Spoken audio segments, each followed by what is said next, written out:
Apa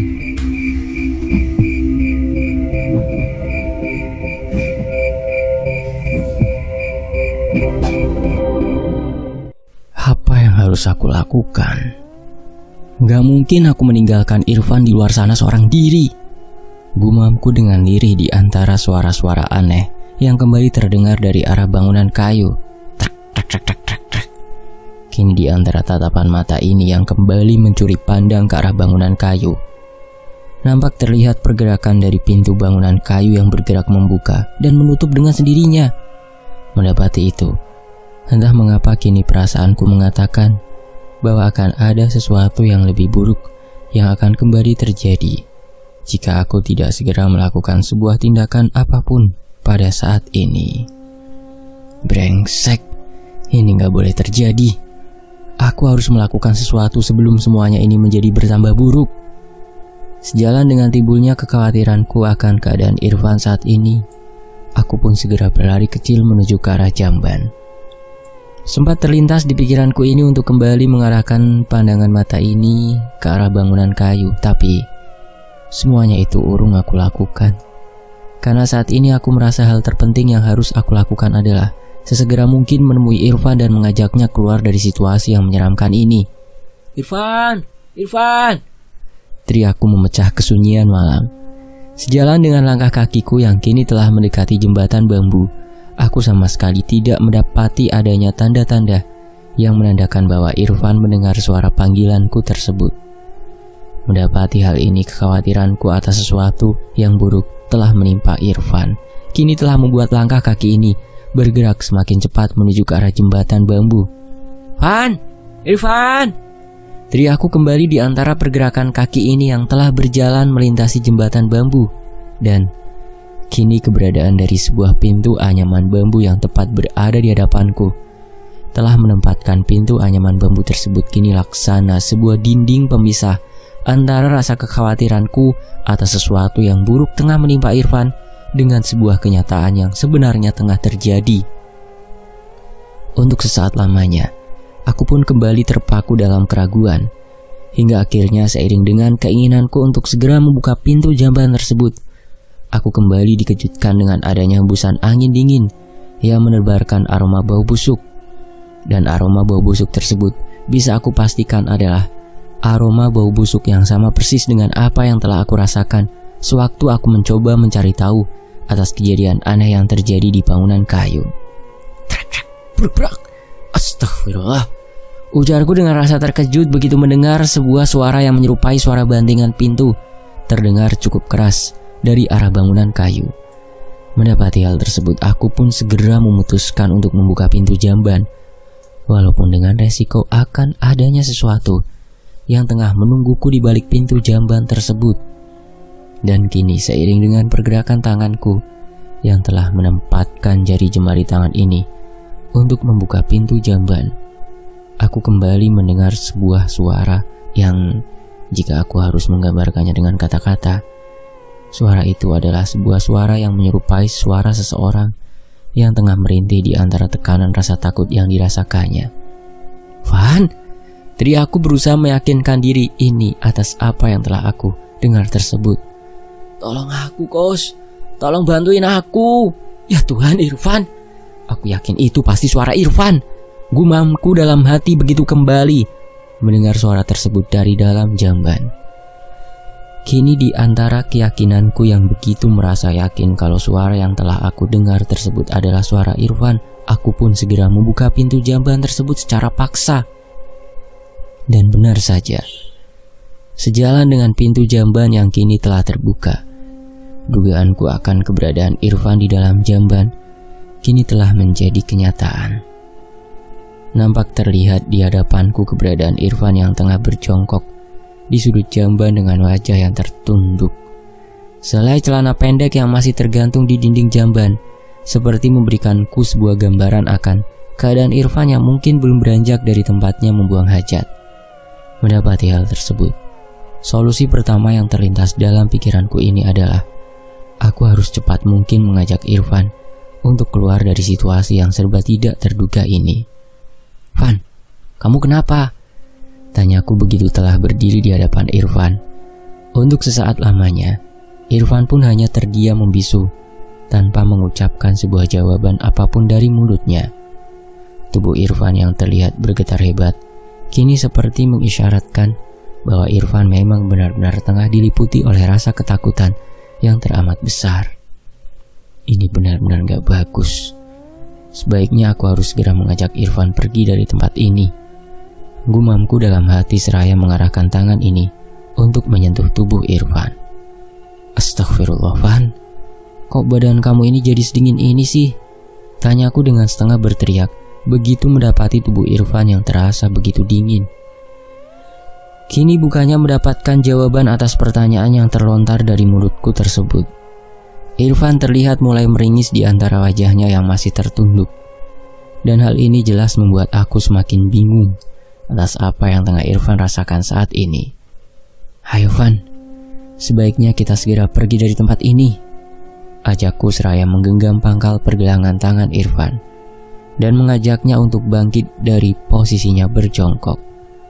Tapi kini bukannya mendapatkan respon yang baik atas usaha yang aku lakukan tersebut. Terlihat Irfan seperti berusaha untuk mempertahankan posisinya. Dan apa yang telah Irfan lakukan tersebut kini telah memancing rasa emosi di hatiku ini. Kamu apa-apaan sih, Van? Ayo cepat bangun, hardikku seraya menghentakkan pergelangan tangan Irfan agar mau berdiri. Kini sejalan dengan usahaku yang tidak menampakkan hasil tersebut, Irfan terlihat masih menundukkan wajahnya. Letak tangannya yang semula mendekap erat kedua kakinya kini terlihat mulai bergerak dan melepaskan dekapannya tersebut. Hingga akhirnya, di saat pandangan mataku ini kini teralihkan pada suara-suara yang ditimbulkan oleh pergerakan yang terjadi di rerimbunan pohon beringin tua, aku merasakan adanya sentuhan rasa dingin dari jari jemari tangan seseorang yang kini mencengkeram erat pergelangan tanganku. Merasakan hal tersebut, pandangan mataku pun kembali teralihkan pada sosok Irfan yang terlihat masih berada dalam posisi berjongkok dengan wajah yang tertunduk. Satu hal yang membedakan dari posisi Irfan saat ini hanyalah keberadaan jari jemari tangannya yang terlihat erat mencengkeram pergelangan tanganku ini. Van, anaking. Entah apa maksud dari kata-kata yang baru saja terucap dari mulut Irfan, anaking. Tapi yang pasti kini kata-kata yang diucapkan dengan nada yang lirih tersebut telah membuat aku berpikir bahwa ada sesuatu yang aneh dengan tingkah laku Irfan saat ini. Dan sesuatu yang aneh tersebut adalah sesuatu yang bersifat negatif. Kini di antara rasa takut yang mulai kembali menguasai diriku ini, Irfan terlihat kembali mengulangi perkataannya tersebut. Tapi untuk kali ini, perkataannya tersebut diiringi oleh suara isak tangisnya yang terdengar lirih. Sebenggal kata-kata yang terasa sulit untuk aku ucapkan secara lisan di mulut ini kini mengantarkan pergerakan Irfan yang mulai mengangkat wajahnya yang tertunduk dan mengarahkannya secara perlahan ke arah wajahku. Mungkin ini adalah sebuah momen di mana aku merasakan adanya dua sisi berbeda yang kini tengah menguasai tubuh Irfan.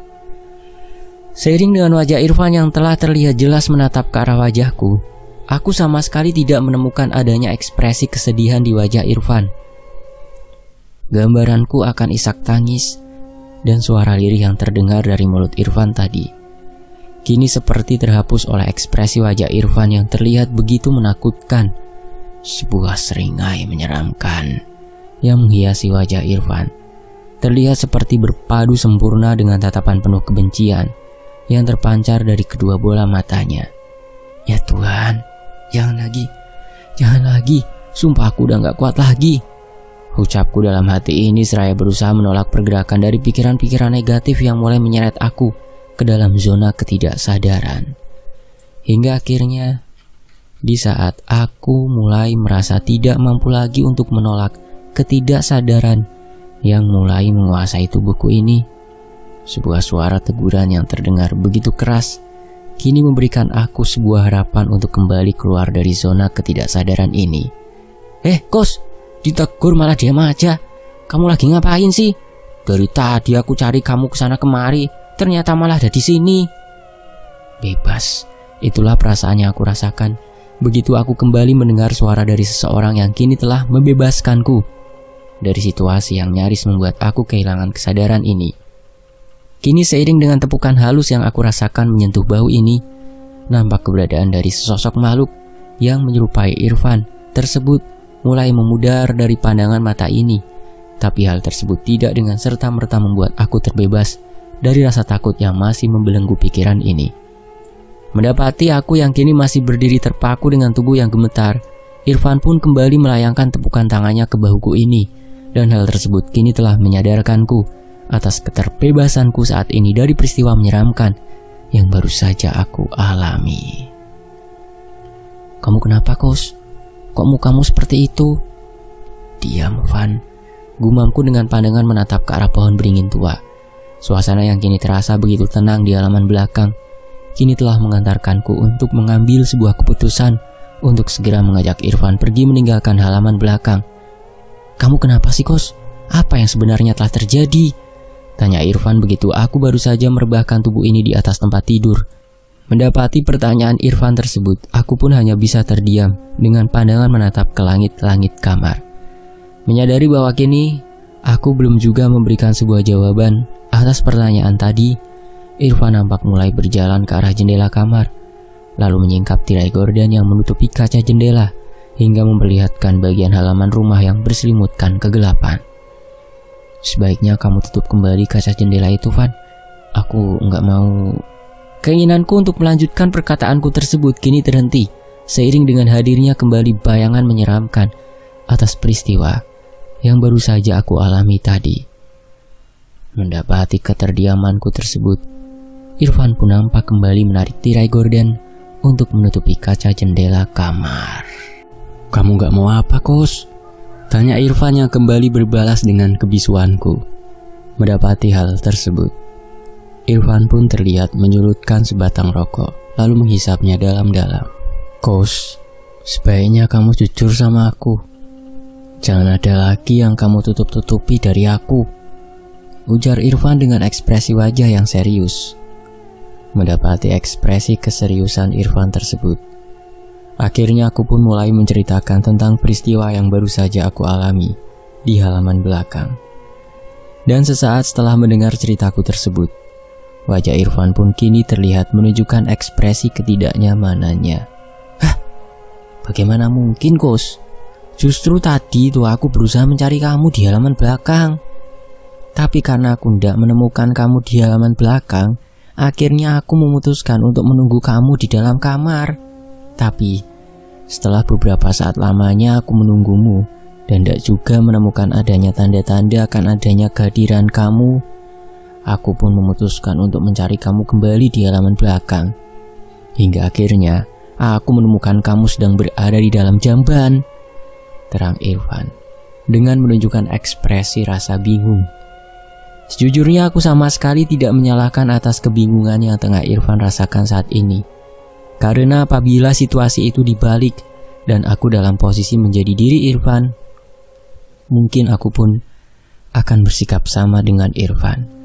Bahkan mungkin aku akan mengecap semua cerita-cerita konyol yang terucap dari mulutku tadi adalah sebuah bentuk ketidakwarasan.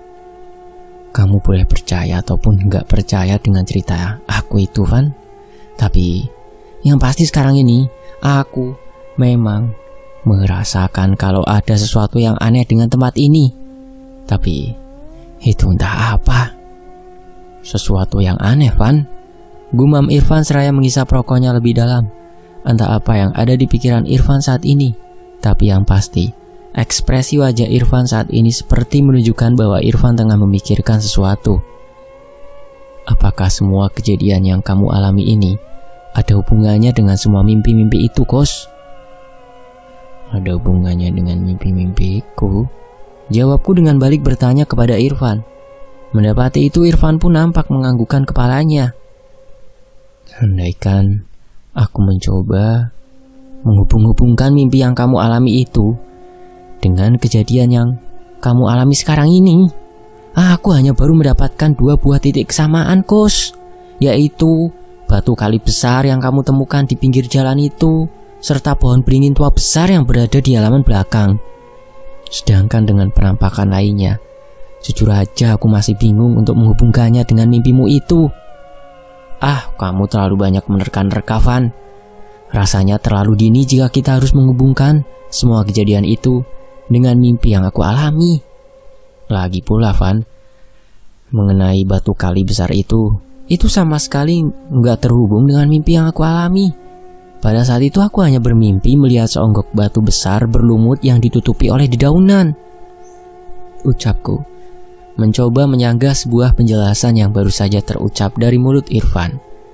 Mendapati sanggahanku tersebut, terlihat Irfan kembali terdiam untuk beberapa saat, hingga akhirnya Irfan pun kembali menanyakan sesuatu, dan itu terhubung dengan sosok perwujudan hitam yang aku temui di bangunan kayu. Dan inti dari pertanyaan Irfan tersebut adalah menanyakan tentang jenis kelamin dari sesosok hitam tersebut. Entah dengan maksud apa Irfan melontarkan pertanyaan tersebut, tapi aku menduga Irfan masih mencoba menghubung-hubungkan antara mimpi yang pernah aku alami dengan kejadian yang aku alami sekarang ini. Entahlah, Van, tapi dari dua penampakan yang aku temui di halaman belakang tadi, untuk sesosok hitam yang aku temui di dalam ruangan yang berada di bangunan kayu, aku sangat yakin kalau sesosok hitam tersebut adalah sosok makhluk yang berjenis kelamin laki-laki. Hal ini ditandai dengan suara geraman serta tawanya yang lebih mirip dengan suara laki-laki. Sedangkan sosok kedua yang aku temui di jamban, entahlah, Van, aku bingung untuk menjelaskannya. Bingung gimana, Kos? Tanya Irfan di antara keterdiamanku yang merasa sulit untuk menjelaskan sebuah kejadian yang kini mendasari dari rasa bingung yang tengah aku rasakan ini. Hingga akhirnya, setelah beberapa saat lamanya aku terdiam, aku pun menjelaskan alasan dari kebingunganku untuk menceritakan semuanya itu.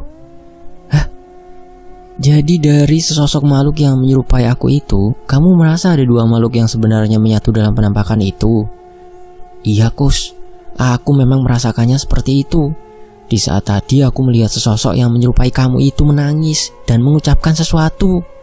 Aku sangat yakin kalau sesosok makhluk tersebut adalah sosok perempuan.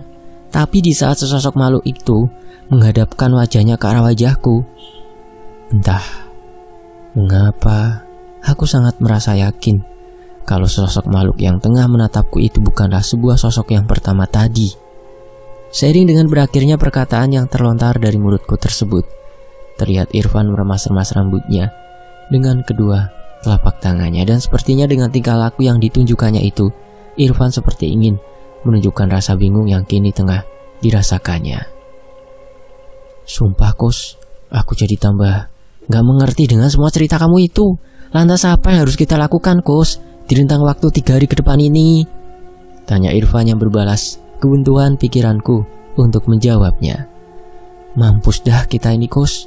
3 hari ke depan itu masih panjang. Sedangkan baru malam pertama aja kamu udah mengalami kejadian-kejadian seseram ini. Bakalan gak bisa tidur aku ini dalam 3 hari ke depan. Gerutu Irfan seraya kembali menyulutkan sebatang rokok sebagai pengganti dari batangan rokoknya yang telah habis. Lantas, Kos, untuk domba-domba yang kamu lihat di bangunan kayu itu, apakah mungkin kalau bapakmu itu memang memelihara domba? Tanya Irfan di antara suara yang terdengar dari arah luar kamar.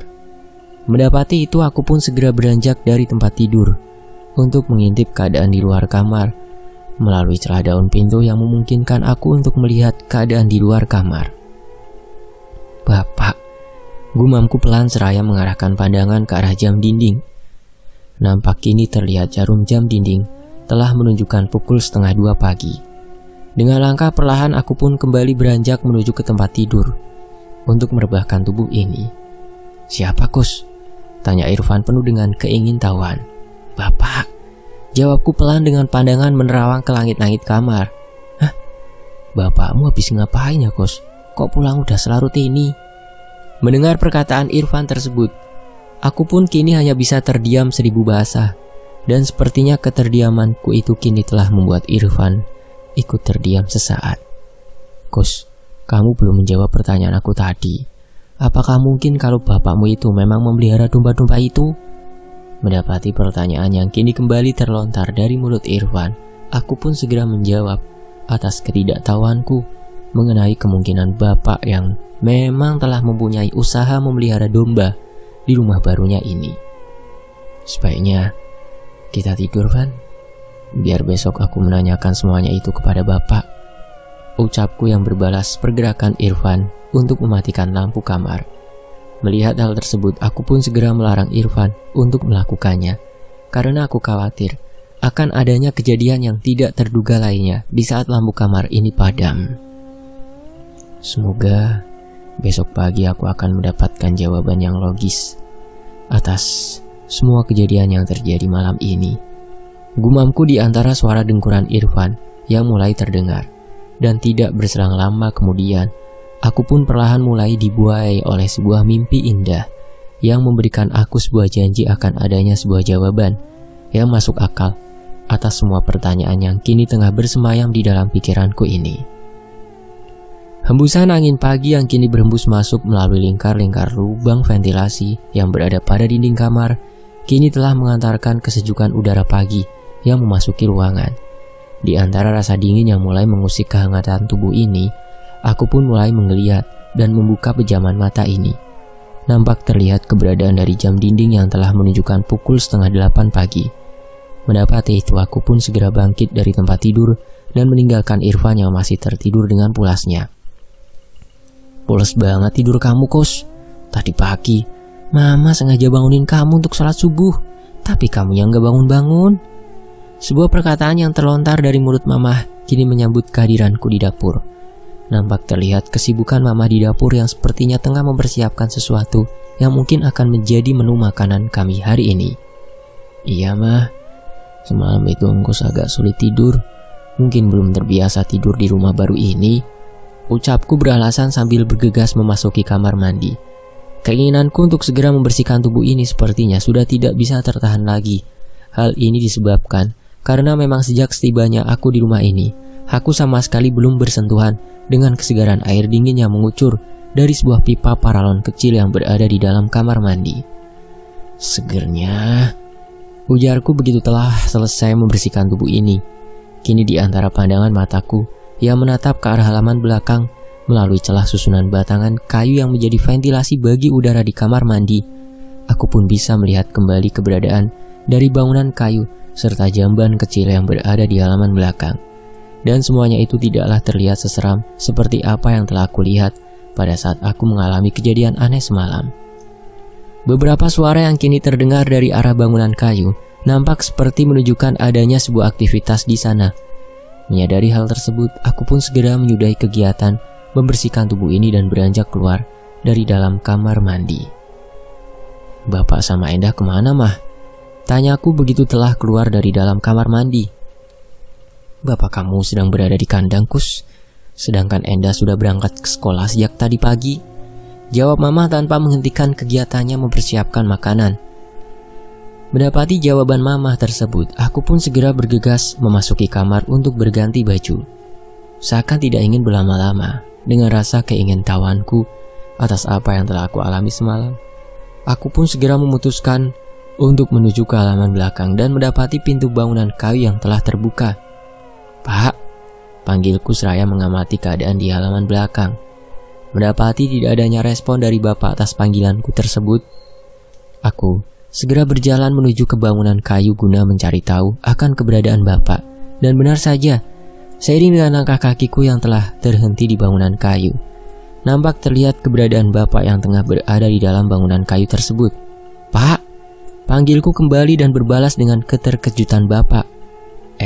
Kus, Bapak sampai lupa kalau ada kamu, ujar Bapak sambil mengembangkan senyumnya.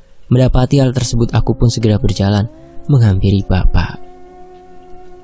Bapak, baru aja berpisah 3 bulan sama Engkus. Sekarang udah mulai ngelupain Engkus. Candaku seraya mencium tangan Bapak. Mendapati candaanku tersebut, nampak Bapak mengeluarkan gelak tawanya.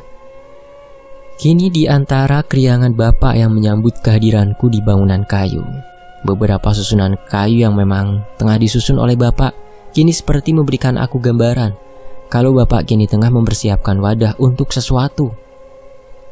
Sedang membuat apa, Pak? Tanyaku di antara kesibukan pergerakan tangan Bapak yang tengah mengikatkan beberapa sambungan kayu dengan sebuah serabut hitam yang menyerupai ijuk. "Oh, ini Kus. Bapak sedang mempersiapkan kandang untuk domba-domba yang akan dikirim siang ini," jawab bapak tanpa menghentikan kegiatannya mengikat sambungan kayu. Mendapati jawaban bapak tersebut, aku pun segera membantu bapak untuk mengikatkan beberapa sambungan kayu yang belum terikat. "Domba," gumamku pelan yang berbalas ekspresi rasa bingung di wajah bapak. "Iya domba, kenapa Kus? Kok kamu jadi seperti orang bingung gitu?" ujar bapak setelah sempat menolehkan pandangan ke arahku. Engkus nggak bingung pak, hanya kaget aja. "Memangnya bapak mempunyai pengalaman memelihara domba?" tanyaku seraya menyembunyikan kegelisahan hati ini. Sejujurnya saat ini aku merasa kecewa dengan apa yang telah aku temui di dalam bangunan kayu ini. Dan sekarang rasa kekecewaan aku semakin bertambah besar. Begitu kini bapak memberitahukan kalau bapak mempunyai rencana untuk memelihara domba. Sungguh, apa yang telah aku temui dan telah aku dengar pagi ini seperti mematahkan harapanku akan adanya sebuah penjelasan yang logis atas apa yang telah aku alami semalam. Dengan kata lain, apa yang telah aku lihat semalam memang benar-benar sebuah kejadian yang mungkin menjadi pengalaman pertamaku di dalam bersentuhan dengan hal-hal yang bersifat gaib. Tenang Kus, bapak ini dulu asalnya dari kampung. Masa iya bapak nggak bisa beternak domba? Jawab bapak di antara tawa kecilnya. Kini di antara keterdiamanku dan bapak untuk beberapa saat lamanya, aku pun kembali melontarkan pertanyaan yang menanyakan alasan bapak untuk membeli rumah di tempat yang sesunyi ini.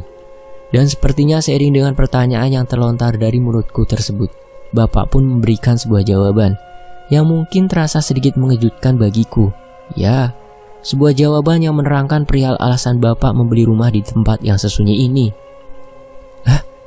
Jadi rumah ini kita nggak beli, Pak?" "Enggak, Kus. Bapak sadar diri atas keterbatasan uang yang kita punya. Di saat awal perpindahan itu, bapak memang berpikir untuk membeli sebuah rumah di kampung. Tapi seiring bapak mendapatkan penawaran dari kawan bapak yang berada di kampung untuk bekerja sama, katanya sih untuk pengelolaan tambak udang," ucap bapak seraya menyebutkan nilai uang yang bapak serahkan kepada kawan bapak tersebut. Ya, sebuah nilai yang menurut aku adalah sebuah nilai yang teramat besar untuk sebuah keluarga yang berada di dalam posisi perekonomian yang tidak stabil ini. "Bapak yakin pak dengan kerjasama itu?" tanyaku yang berbalas keterdiaman bapak untuk beberapa saat. "Yakin gak yakin sih Kus, tapi jujur saja, pada saat kawan bapak menawarkan untuk bekerja sama itu, sebenarnya bapak agak ragu. Tapi setelah mereka bisa meyakinkan bapak kalau usaha tersebut akan menghasilkan untung yang lumayan, bapak akhirnya memutuskan untuk bergabung dalam kerjasama itu. Tapi dengan beberapa syarat. Syarat pertama yang bapak ajukan, bapak meminta agar bapak bisa mendapatkan tempat tinggal. Lalu untuk syarat yang kedua, bapak meminta kepada mereka agar mereka memberikan alternatif usaha yang bisa bapak lakukan selama uang bapak itu mereka kelola dalam pengelolaan tambak udang tersebut. Jawab bapak seraya mengakhiri ikatan terakhirnya pada sebuah sambungan kayu. Dan inilah hasilnya. Sekarang kita dapat tinggal di rumah sederhana ini. Oh ya, satu lagi Kus, empang yang berada di luar sana sepertinya akan cukup untuk memberikan kita tambahan penghasilan di samping usaha peternakan domba yang akan bapak kelola ini. Ya Tuhan, entah aku harus berkata apa untuk menyikapi perkataan bapak ini. Kekhawatiranku atas jumlah uang yang cukup besar yang telah bapak keluarkan kini telah memberikan aku sebuah pemikiran akan adanya sebuah kemungkinan resiko kegagalan dalam bentuk kerjasama yang bapak lakukan tersebut. Tapi rasanya tidak mungkin bagiku saat ini untuk mendebat keputusan yang telah bapak buat tersebut. Ingat Kus, kamu jangan terlalu banyak berpikir. Semuanya ini telah bapak pikirkan matang-matang. Sekarang ini kamu hanya perlu fokus untuk menyelesaikan kuliah kamu saja, ujar bapak seraya menepuk bahuku. Kini seiring dengan terdengarnya panggilan ibu yang memanggil namaku, aku pun segera beranjak meninggalkan bapak yang masih melakukan sejumlah aktivitasnya di dalam bangunan kayu tersebut. Ajak teman kamu untuk sarapan dulu, Kus, pinta Mama. Begitu melihat kehadiranku di dapur, sejumlah hidangan yang kini telah tersaji di meja makan seperti mengindikasikan kalau Mama telah selesai dengan aktivitasnya di dapur. Hah? Gumamku pelan seraya mengarahkan pandangan mata ini ke wajah Mama. Ada apa, Kus?